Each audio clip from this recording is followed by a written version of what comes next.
তো চলো গাইস আজকের এই চ্যালেঞ্জ ভিডিওটা একটু মনোযোগ সহকারে দেখতে থাকো। এক্সকিউজ মি দিদি, একটা ভিডিও শুট করতে পারি? কি ভিডিও? তো আমরা একটা চ্যালেঞ্জ ভিডিও বানাচ্ছি যেখানে তোমাদের ফেভারিট কি, চাট নাকি ফুচকা? আগে ওটা ফুচকা। বলে দাও। ফুচকা। তো কে চ্যালেঞ্জটা কে করবে তোমাদের মধ্যে? ফুচকা তো আমার বোন খুব খেতে পারে, তো ওকেই হ্যাঁ। চ্যালেঞ্জটা দিয়ে দাও। ও বুনু, তুমি তাহলে কতগুলো ফুচকা খেতে পারো নর্মালি? আগে দোকানে যাই, তারপরে দেখি।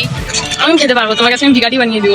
তাহলে চ্যালেঞ্জ করবে, আর একটা ফুচকা খাওয়ার জন্য কিন্তু বুনুকে দেওয়া হবে 10 টাকা। তো দেখা যাক বুনু কতগুলো খেতে পারে। চলে এসেছি ফুচকার দোকানে, যে বুনু চলে এসেছে, আর দেখা যাক বুনু কতগুলো ফুচকা খেতে পারে।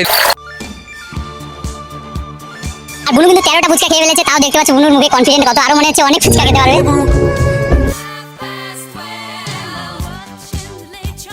আর এবার কিন্তু বুনুকে দেখে মনে হচ্ছে বুনু কিন্তু আর বোধহয় বেশি আর খেতে পারবে না। কি মনে হচ্ছে বুনু আরো কতগুলো খেতে পারবে? দুটা বেশি আর পারবো দুটা। না। তো বুনু লাস্ট দুটো ফুচকা খাক, তারপরে দেখা যাক কতগুলো খেয়েছে বুনু। তো হলো 100 টাকা বাবু। 100 টাকা হলো। আর বুনু মোট 30টা ফুচকা খেয়েছে। টোটাল মানে একটা ফুচকা যদি 10 টাকা করে ধরা হয় তাহলে কিন্তু 300 টাকা হয়ে যাচ্ছে। তো বুনু 300 টাকাটা বুনুকে দিয়ে দিচ্ছি।